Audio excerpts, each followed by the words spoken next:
லவ்தேத்தூர் இயேசுஸ் கிறிஸ்துஸ். இயேசு கிறிஸ்துவுக்கு புகழ். தமிழ் கூறும் நல்லுலகில் வாழும் அனைத்து அன்புள்ளங்களுக்கும் வத்திக்கான் வானொலியின் வணக்கம். இறைவன் உங்கள் உள்ளத்தையும் இல்லத்தையும் தன் அன்பாலும் அருளாலும் அமைதியாலும் இன்றும் என்றும் நிரப்புவாராக.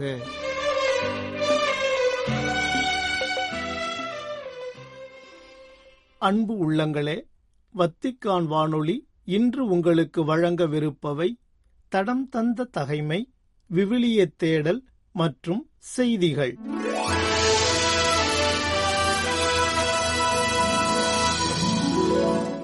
தடம் தந்த தகைமை, அரசரின் இரண்டாம் கனவின் தொடர்ச்சி.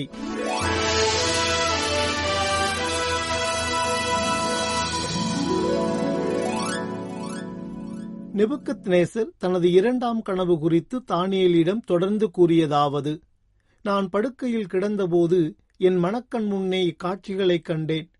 அப்பொழுது இதோ, காவலராகிய தூயவர் ஒருவர் வானத்திலிருந்து இறங்கி வந்தார்.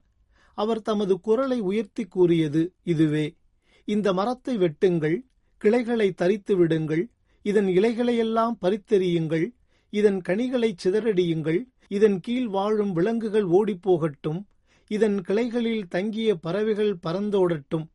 ஆயினும் வேர்கள் நிறைந்த அடிமரத்தை அப்படியே நிலத்தில் விட்டு வையுங்கள். இரும்பாலும் வெண்கலத்தாலுமான சங்கிலியால் அது கட்டப்பட்டு வயல்வெளி பசும்புல் நடுவில் கிடக்கட்டும். வானத்தின் பனியால் அந்த மனிதன் நனையட்டும். தரையில் புல்வெளியில் விலங்குகளோடு அவன் கிடக்கட்டும். அவனது மனித உள்ளம் மாற்றப்பட்டு அவனுக்கு விலங்கின் மனம் கொடுக்கப்படட்டும். 7 ஆண்டுகள் அவனை கடந்து செல்லட்டும். காவலர் விதித்த தீர்ப்பு இதுவே. தூயவர் வாய்மொழியின் முடிவும் இதுவே. மனிதர்களின் அரசை உன்னதமானவரே ஆள்கின்றார் என்பதையும், தாம் விரும்பியவர்க்கே அதனை தந்தருள்வார் என்பதையும், மனிதருள் தாழ்ந்தவர்களையே அதற்கு தலைவராக்குகின்றார் என்பதையும் உயிர்கள் அனைத்தும் அறியும்படி இவ்வாறு விதிக்கப்பட்டது. அரசர் நெபுக்கத்நேசராகிய நான் கண்ட கனவு இதுவே. பெல்தசாச்சார், இதன் உட்பொருளை எனக்கு தெரிவியும். என் நாட்டிலுள்ள எல்லா ஞானிகளாலும் இதன் உட்பொருளை விளக்கிக் கூற இயலவில்லை. நீர் ஒருவரே இதை தெரிவிக்கக் கூடியவர். ஏனெனில் புனிதமிகு கடவுளின் ஆவி உம்மிடமே உள்ளது.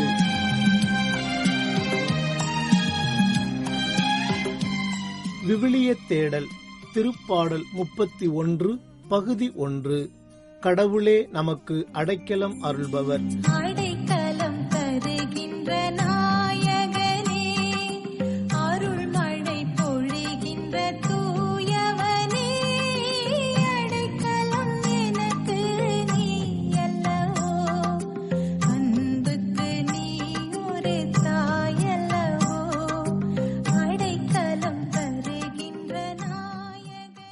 அன்பர்களே, இன்றைய நாள் நமது விவிலிய தேடலில் 31வது திருப்பாடல் குறித்த நமது தியான சிந்தனைகளை தொடங்குவோம்.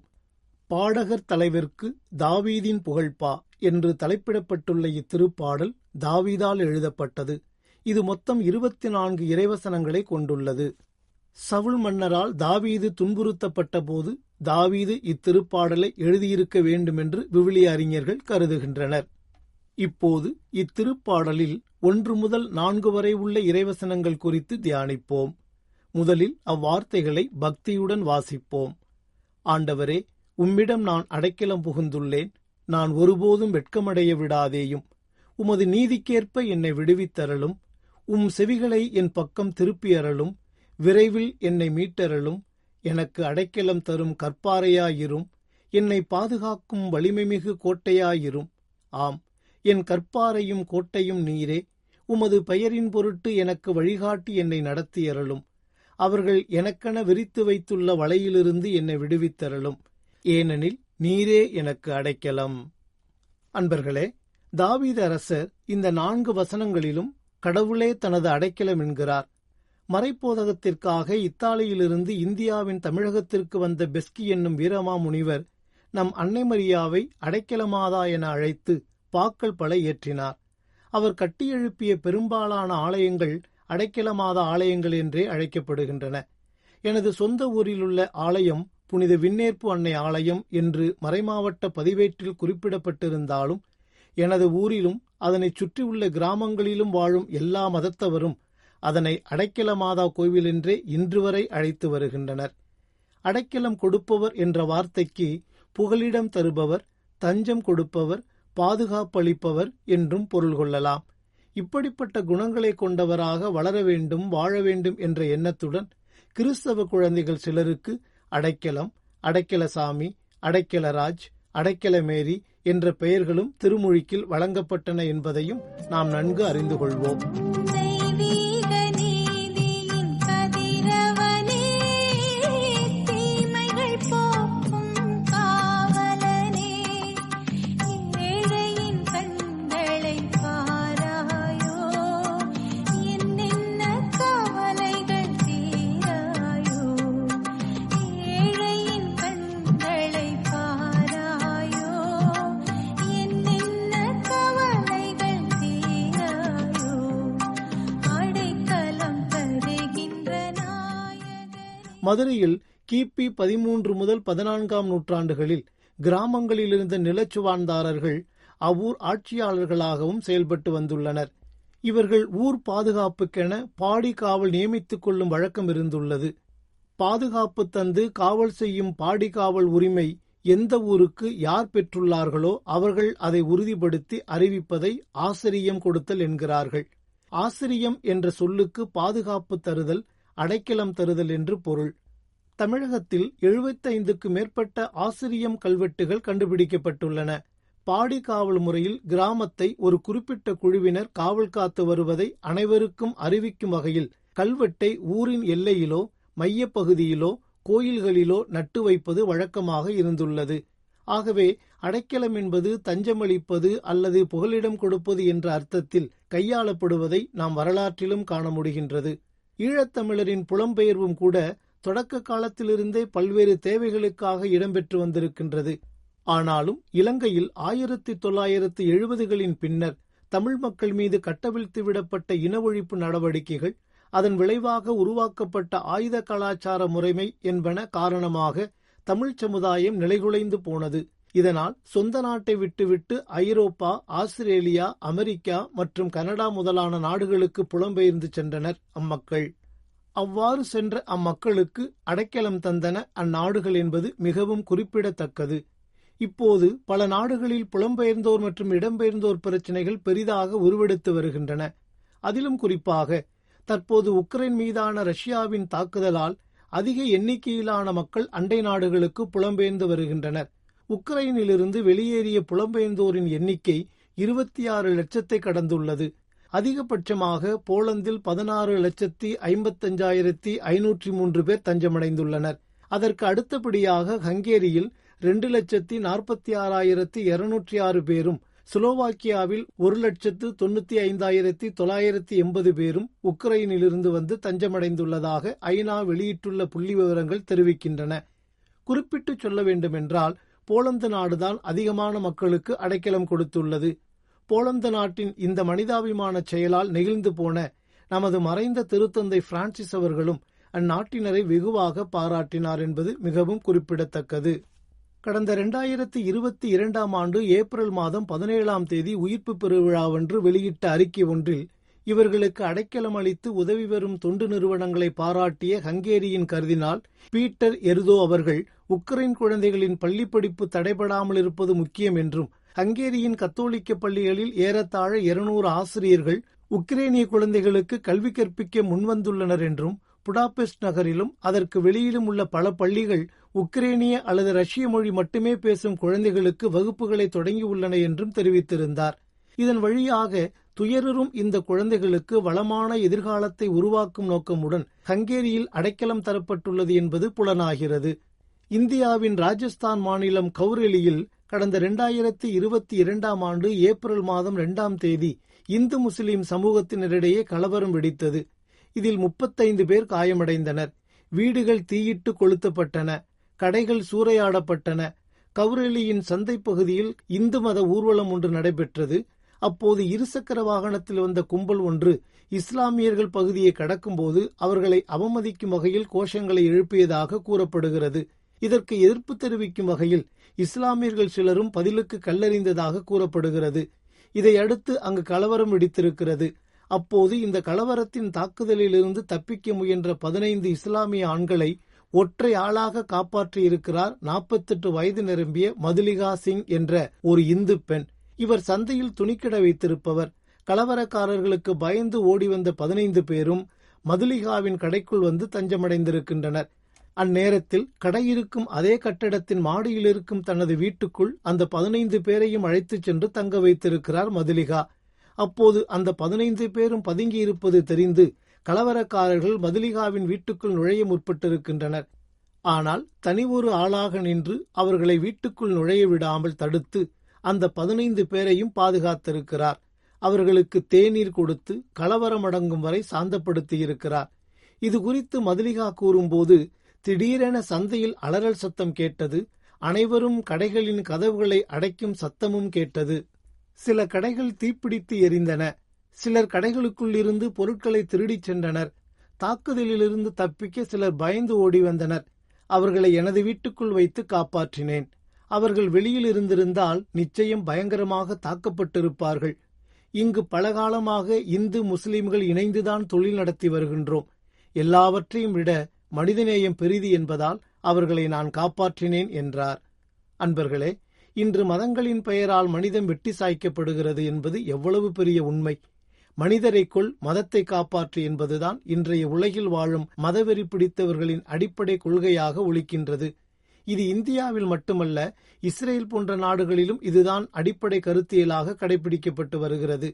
பாலஸ்தீனத்திற்கும் இஸ்ரேலுக்கும் இடையில் இடம்பெற்ற போரும், அதனைத் தொடர்ந்து தற்போது இஸ்ரேலுக்கும் ஈரானுக்கும் இடையில் நிகழ்ந்து வரும் போரும் இதனைத்தான் நமக்கு வெளிப்படுத்துகின்றது. இப்போர்களின் காரணமாக ஆயிரம் மக்கள் பல்வேறு இடங்களில் அடைக்கலம் தேடி வருவதையும் பார்க்கின்றோம். இவற்றையெல்லாம் நம் உள்ளத்தில் இருத்து சிந்திக்கும் போது, சவுல் அரசரால் பெரும் அவதிக்கும் துன்பத்திற்கும் உள்ளான தாவீது அரசர் ஆண்டவரிடம் அடைக்கலம் தேடி புகுவதை பார்க்கின்றோம். மக்களே, எக்காலத்திலும் அவரை நம்புங்கள். அவர் முன்னிலையில் உங்கள் உள்ளத்தில் உள்ளதை திறந்து கொட்டுங்கள். கடவுளே நமக்கு அடைக்கலம் என்றும், நானோ கடவுளின் அண்மையே எனக்கு நலமெனக் கொள்வேன். என் தலைவராகிய ஆண்டவரை என் அடைக்கலமாக கொண்டு அவர்தம் செயல்களை எடுத்துரைப்பேன் என்றும், உன்னதரின் பாதுகாப்பில் வாழ்பவர், எல்லாம் வல்லவரின் நிழலில் தங்கியிருப்பவர், ஆண்டவரை நோக்கி நீரே என் புகலிடம், என் அரண், நான் நம்பியிருக்கும் இறைவன் என்று உரைப்பார் என்றும் தாவீது அரசர் வேறு சில திருப்பாடல்களிலும் எடுத்து காட்டுகின்றார். ஆகவே அன்பர்களே, அடைக்கலம் கொடுக்கும் கடவுளைப் போல நாமும் அடைக்கலம் தேடி வரும் ஆபத்தில் உள்ளோரையும் அபலை மக்களையும் ஆதரித்து புகலிடம் தருவோம். அதற்கான அருளை இந்நாளில் இறைவனிடம் மன்றாடுவோம். அருள் ஒளி உண்டு உன் விழியினிலே, ஆறுதல் உண்டு உன் மொழியினிலே.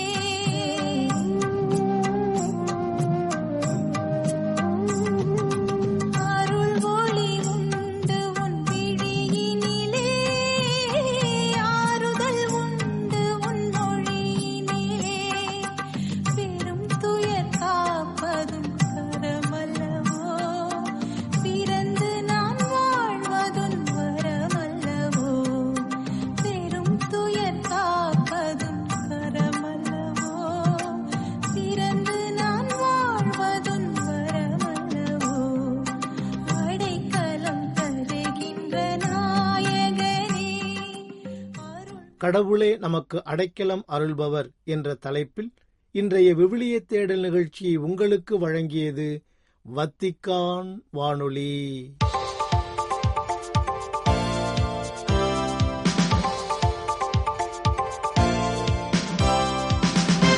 செய்திகள். ஆயர் மாமன்றத்தின் செயலாக்கங்களை புரிந்து கொள்ளும் நோக்குடன் ஆயர் மாமன்ற செயலாக்கத்திற்கான பாதைகள் என்னும் புதிய ஆவணம் வடிவமைக்கப்பட்டுள்ளது.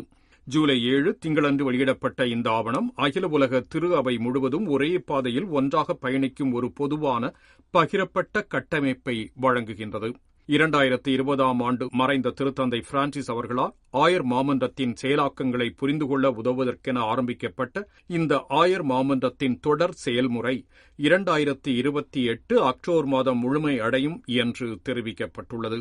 ஒருங்கியக்க திரு அவை என்பது மறைபரப்பு பணியில் உள்ளது என்றும், இந்த பணியே ஆயர் மாமன்றத்தை செயல்படுத்த தூண்டுகின்றது என்றும் தெரிவித்தார் ஆயர் மாமன்றத்தின் பொதுச் செயலர் கர்தினால் மாரியோ கிரேக். இந்த ஆவணத்தை தயாரித்த ஆயர் மாமன்ற பொதுச் செயலகம் தல திரு அவைகளுக்கு உதவ தயாராக இருப்பதோடு அவைகளுக்கு செவி சாய்க்கவும் முயற்சிகளை ஆதரிக்கவும் குறிப்பாக திரு அவைகளுக்கு இடையிலான உரையாடல் மற்றும் நன்மைத்தன பரிமாற்றத்தை ஊக்குவிக்கவும் தயாராக இருப்பதாக கர்தினால் தெரிவித்துள்ளார். அருள் பணியாளர்களுக்கான திருப்பீடத்துறை தலைவர் கர்தினால் கார்ட் லாசரஸ் யூ ஹியுங் சிக்கை சந்தித்த தென்கொரிய அரசு தலைவர் திருத்தந்தை அவர்களை விரைவில் சந்திக்கும் தனது விருப்பத்தை தெரிவித்துள்ளார். தென்கொரியாவில் 2027 ஆண்டு நடக்கும் உலக இளைஞர்கள் மாநாட்டில் திருத்தந்தை கலந்து கொள்வது கொரிய தீபகற்பத்தில் அமைதியை நோக்கிய ஒரு வரலாற்றுப் படியாக இருக்கும் என்று அவர் நம்புவதாகவும் கர்தினாலிடம் கூறினார். மேலும் செய்தியாளர்களிடம் பேசிய கர்தினால், உலக இளைஞர்கள் மாநாடு இளைஞர்களுக்கு தியாக உணர்வை தெரியப்படுத்த ஒரு சிறந்த வாய்ப்பாக இருக்கும் என்றும், ஓர் அருள்பணியாளர் மகிழ்ச்சியாக இருக்கும்போது அவர் சந்திக்கும் மக்களுக்கும் அது அதிக மகிழ்ச்சியை கொடுப்பதாகவும், இதன் வழி பல இளைஞர்களை அருள் பணித்துவத்திற்கு ஈர்க்க முடியும் என்றும் கர்தினால் கார்ட் யூ அவர்கள் எடுத்துரைத்தார்.